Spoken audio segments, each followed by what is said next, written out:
Chapter 37. And Jacob dwelt in the land wherein his father was a stranger, in the land of Canaan. These are the generations of Jacob.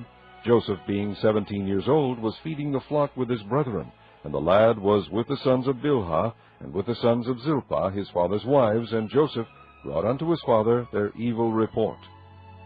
Now Israel loved Joseph more than all his children, because he was the son of his old age, and he made him a coat of many colors. And when his brethren saw that their father loved him more than all his brethren, they hated him, and could not speak peaceably unto him. And Joseph dreamed a dream, and he told it his brethren, and they hated him yet the more. And he said unto them, Hear, I pray you, this dream which I have dreamed. For behold, we were binding sheaves in the field, and lo, my sheaf arose, and also stood upright, and behold, your sheaves stood round about, and made obeisance to my sheaf. And his brethren said to him, Shalt thou indeed reign over us, or shalt thou indeed have dominion over us? And they hated him yet the more for his dreams and for his words. And he dreamed yet another dream, and told it his brethren, and said, Behold, I have dreamed a dream more. And behold, the sun and the moon and the 11 stars made obeisance to me. And he told it to his father and to his brethren. And his father rebuked him, and said unto him, What is this dream that thou hast dreamed? Shall I and thy mother and thy brethren indeed come to bow down ourselves to thee to the earth? And his brethren envied him, but his father observed the saying. And his brethren went to feed their father's flocks in Shechem. And Israel said unto Joseph, Do not thy brethren feed the flock in Shechem? Come, and I will send thee unto them. And he said to him, Here am I. And he said to him, Go, I pray thee, see whether it be well with thy brethren, and well with the flocks, and bring me word again. So he sent him out of the vale of Hebron, and he came to Shechem. And a certain man found him, and behold, he was wandering in the field. And the man asked him, saying, What seekest thou? And he said, I seek my brethren. Tell me, I pray thee, where they feed their flocks. And the man said, They are departed hence, for I heard them say, Let us go to Dothan. And Joseph went after his brethren, and found them in Dothan. And when they saw him afar off, even before he came near unto them, they conspired against him to slay him. And they said one to another, Behold, this dreamer cometh. Come now, therefore, and let us slay him, and cast him into some pit, and we will say, Some evil beast hath devoured him, and we shall see what will become of his dreams. And Reuben heard it, and he delivered him out of their hands, and said, Let us not kill him. And Reuben said unto them, Shed no blood, but cast him into this pit that is in the wilderness, and lay no hand upon him, that he might rid him out of their hands, to deliver him to his father again. And it came to pass, when Joseph was come unto his brethren, that they stripped Joseph out of his coat of many colors that was on him. And they took him, and cast him into a pit. And the pit was empty, there was no water in it. And they sat down to eat bread, and they lifted up their eyes and looked. And behold, a company of Ishmaelites came from Gilead with their camels, bearing spicery and balm of myrrh, going to carry it down to Egypt. And Judah said unto his brethren, What profit is it if we slay our brother, and conceal his blood? Come, and let us sell him to the Ishmaelites, and let not our hand be upon him, for he is our brother and our flesh. And his brethren were content. Then there passed by Midianites merchantmen, and they drew and lifted up Joseph out of the pit, and sold Joseph to the Ishmaelites for 20 pieces of silver. And they brought Joseph into Egypt. And Reuben returned unto the pit, and behold, Joseph was not in the pit, and he rent his clothes. And he returned unto his brethren, and said, The child is not, and I, whither shall I go? And they took Joseph's coat, and killed a kid of the goats, and dipped the coat in the blood. And they sent the coat of many colors, and they brought it to their father, and said, This have we found. Know now whether it be thy son's coat or no? And he knew it, and said, It is my son's coat. An evil beast hath devoured him. Joseph is without doubt rent in pieces. And Jacob rent his clothes, and put sackcloth upon his loins, and mourned for his son many days. And all his sons and all his daughters rose up to comfort him. But he refused to be comforted, and he said, For I will go down into the grave unto my son mourning. Thus his father wept for him. And the Midianites sold him into Egypt unto Potiphar, an officer of Pharaoh's, and captain of the guard. Chapter 38. And it came to pass at that time that Judah went down from his brethren, and turned into a certain Adullamite, whose name was Hira. And Judah saw there a daughter of a certain Canaanite, whose name was Shua. And he took her, and went in unto her. And she conceived, and bare a son, and he called his name And she conceived again, and bare a son, and she called his name Onan. And she yet again conceived, and bare a son, and called his name Shelah. And he was AKJV when she bare him. And Judah took a wife for his firstborn, whose name was Tamar. And Judah's firstborn, was wicked in the sight of the Lord, and the Lord slew him.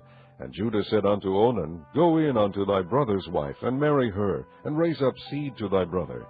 And Onan knew that the seed should not be his, and it came to pass, when he went in unto his brother's wife, that he spilled it on the ground, lest that he should give seed to his brother. And the thing which he did displeased the Lord, wherefore he slew him also. Then said Judah to Tamar his daughter-in-law, Remain a widow at thy father's house, till Shelah my son be grown. For he said, Lest peradventure he die also, as his brethren did. And Tamar went and dwelt in her father's house. And in process of time the daughter of Shua, Judah's wife, died. And Judah was comforted, and went up unto his sheep-shearers to Timnath, he and his friend Hirah the Adullamite. And it was told Tamar, saying, Behold, thy father-in-law goeth up to Timnah to shear his sheep. And she put her widow's garments off from her, and covered her with a veil, and wrapped herself, and sat in an open place, which is by the way of Timnath, for she saw that Shelah was grown, and she was not given unto him to wife. When Judah saw her, he thought her to be an harlot, because she had covered her face. And he turned unto her by the way, and said, Go to, I pray thee, let me come in unto thee. For he knew not that she was his daughter-in-law. And she said, What wilt thou give me, that thou mayest come in unto me? And he said, I will send thee a kid from the flock. And she said, Wilt thou give me a pledge till thou send it? And he said, What pledge shall I give thee? And she said, Thy signet, and thy bracelets, and thy staff that is in thine hand. And he gave it her, and came in unto her, and she conceived by him. And she arose, and went away, and laid by her veil from her, and put on the garments of her widowhood. And Judah sent the kid by the hand of his friend the Adullamite to receive his pledge from the woman's hand, but he found her not. Then he asked the men of that place, saying, Where is the harlot that was openly by the wayside? And they said, There was no harlot in this place. And he returned to Judah, and said, I cannot find her. And also the men of the place said, that there was no harlot in this place. And Judah said, Let her take it to her, lest we be shamed. Behold, I sent this kid, and thou hast not found her. And it came to pass about 3 months after, that it was told Judah, saying, Tamar, thy daughter-in-law, hath played the harlot. And also, behold, she is with child by whoredom. And Judah said, Bring her forth, and let her be burnt. When she was brought forth, she sent to her father-in-law, saying, By the man, whose these are, am I with child. And she said, Discern, I pray thee, whose are these, the signet, and bracelets, and staff. And Judah acknowledged them, and said, She hath been more righteous than I, because that I gave her not to Shelah my son, and he knew her again no more. And it came to pass in the time of her travail, that, behold, twins were in her womb. And it came to pass, when she travailed, that the one put out his hand, and the midwife took and bound upon his hand a scarlet thread, saying, This came out first. And it came to pass, as he drew back his hand, that, behold, his brother came out. And she said, How hast thou broken forth? This breach be upon thee. Therefore his name was called Pharez. And afterward came out his brother, that had the scarlet thread upon his hand, and his name was called Zerah. Chapter 39.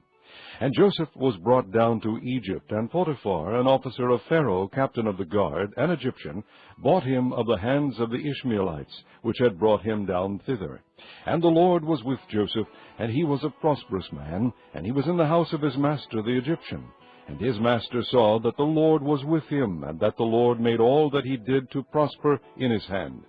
And Joseph found grace in his sight, and he served him. And he made him overseer over his house, and all that he had he put into his hand. And it came to pass from the time that he had made him overseer in his house, and over all that he had, that the Lord blessed the Egyptian's house for Joseph's sake. And the blessing of the Lord was upon all that he had in the house and in the field. And he left all that he had in Joseph's hand, and he knew not aught he had, save the bread which he did eat. And Joseph was a goodly person, and well favored. And it came to pass after these things, that his master's wife cast her eyes upon Joseph. And she said, lie with me. But he refused, and said unto his master's wife, Behold, my master wotteth not what is with me in the house, and he hath committed all that he hath to my hand. There is none greater in his house than I, neither hath he kept back anything from me but thee, because thou art his wife. How then can I do this great wickedness, and sin against God? And it came to pass, as she spake to Joseph day by day, that he hearkened not unto her to lie by her, or to be with her. And it came to pass about this time that Joseph went into the house to do his business, and there was none of the men of the house there within. And she caught him by his garment, saying, Lie with me. And he left his garment in her hand, and fled, and got him out. And it came to pass, when she saw that he had left his garment in her hand, and was fled forth, that she called unto the men of her house, and spake unto them, saying, See, he hath brought in an Hebrew unto us, to mock us. He came in unto me to lie with me, and I cried with a loud voice. And it came to pass, when he heard that I lifted up my voice and cried, that he left his garment with me, and fled, and got him out. And she laid up his garment by her, until his lord came home. And she spake unto him according to these words, saying, The Hebrew servant which thou hast brought unto us came in unto me to mock me. And it came to pass, as I lifted up my voice and cried, that he left his garment with me, and fled out. And it came to pass, when his master heard the words of his wife, which she spake unto him, saying, After this manner did thy servant to me, that his wrath was kindled. And Joseph's master took him, and put him into the prison, a place where the king's prisoners were bound, and he was there in the prison. But the Lord was with Joseph, and shewed him mercy, and gave him favor in the sight of the keeper of the prison. And the keeper of the prison committed to Joseph's hand all the prisoners that were in the prison. And whatsoever they did there, he was the doer of it. The keeper of the prison looked not to anything that was under his hand, because the Lord was with him, and that which he did, the Lord made it to prosper.